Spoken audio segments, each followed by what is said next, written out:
Welcome to Tango Bravo. Join us as we delve into the real-world experiences and stories of everyday veterans. Today, we will begin with a series that will provide an in-depth look into the lives and stories of 3 American veterans. These stories cover deeply personal elements of the day-to-day aspects of the lives of American service members. It is a profound privilege to be able to share these stories with you. Join us as we experience life through the eyes of an American veteran. I'm Nick. I was a staff sergeant in the United States Air Force. I was stationed at Ramstein Air Base, Germany, and NoHo Pope, North Carolina. I attended basic military training at Lackland Air Force Base in January of 2010. When I went through, it was 8.5 weeks long. Before that, it was 6.5 weeks, and I believe now it's 7.5 weeks. This was a trial run by the chief of staff at the time, and I think it ran for about 4 years overall, to try and increase the warrior ethos of the United States Air Force. So the whole purpose of BMT is to increase your military bearing and change you from a civilian into an airman. So during this time frame, you engage in a variety of tasks. Majority of it is based upon learning how to function as a team. From your first day there, you learn to clean as a unit. You learn how to do everything together.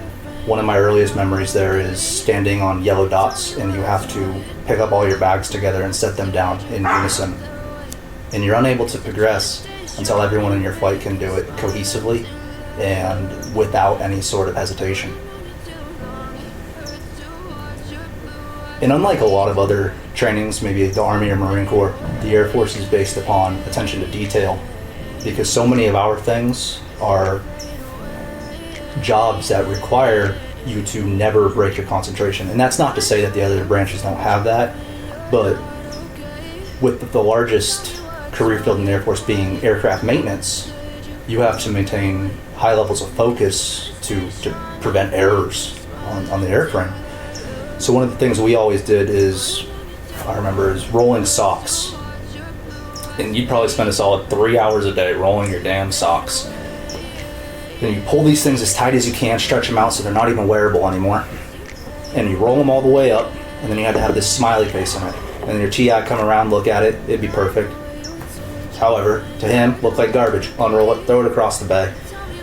And you just do that over and over again so you can get used to doing these tedious tasks. That would be your job. That way, when the person who's, a crew chief on a jet is replacing the same part for the 10th time that day, they don't get complacent. However, there are more parts. Like all our other counterparts, we go to CADM and qualify on the M16. We go through things like the gas chamber, so you can, know what happens in the worst case scenario if you ever get exposed to chemical warfare. And that's, in hindsight, one of the most fun things that you go through and do, but in the moment, terrible. Because you go in, they have you PT until you're gasping for air, and then you get to take off your gas mask, and they make you talk. You have to be able to hold a light conversation, so you're actually breathing the gas into your lungs, and then you start hacking everything up. Your nose is running, your eyes are just, you're crying like crazy. And then you get to go outside, and you're just like, I want to rub my face, but I can't. So you rinse yourself out, and you go about your day. But it's all those things that just make you feel tougher and turn you into an airman.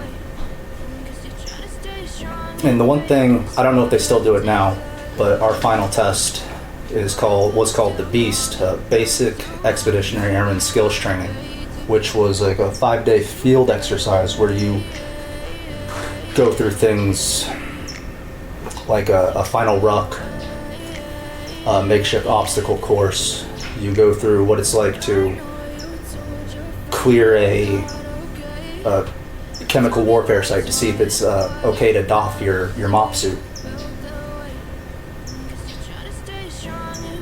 All in all, it's a incredibly interesting thing to live through, because you do all this all while someone is yelling at you the entire time. I mean, you don't not get yelled at. You wake up, and I don't even remember what time, 4:45 in the morning maybe. It's not like I didn't have a watch or anything. You were always where you needed to be on time. So from 4:45 till I guess maybe 9 o'clock at night when you go to bed, you get yelled at.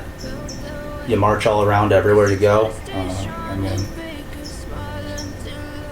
10 miles a day easy on a light day. I lost 45 pounds in basic training. It was ridiculous. I remember when I graduated, my dad walked right by me. He's like, I didn't even recognize you.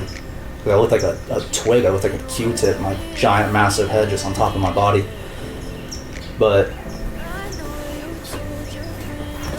it's a rewarding experience, and along the way they teach you everything you need to know, not just from the basic things like chain of command and how to march, but the entire history of the Air Force, everything from the Army Air Corps all the way up to current day stuff. And we focus heavily on things like the Gulf War and the late 80s, early 90s, and build Air Force pride that way. You learn about air superiority and supremacy and all these things, so you can feel a bond with your brother and sister airmen that came before and after you.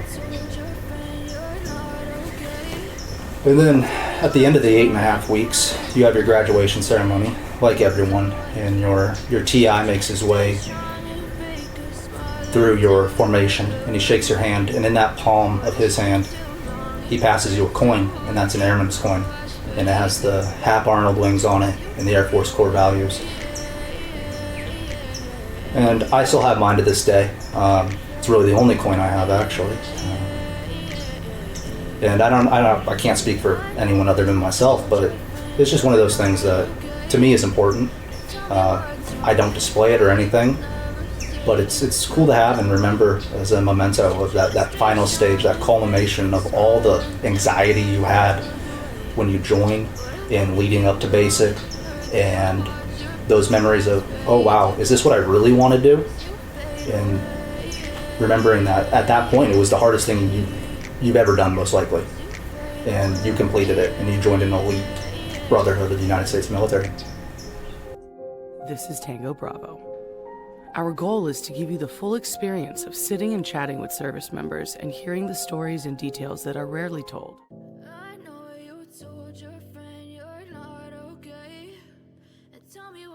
And as always, please like this video and all others that you've enjoyed so far. Don't forget to subscribe and ring that notification bell.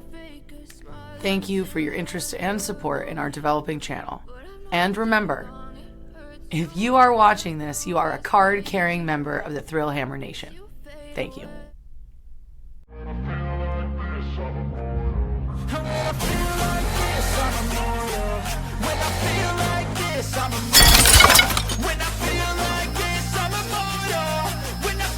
Thrill Hammer.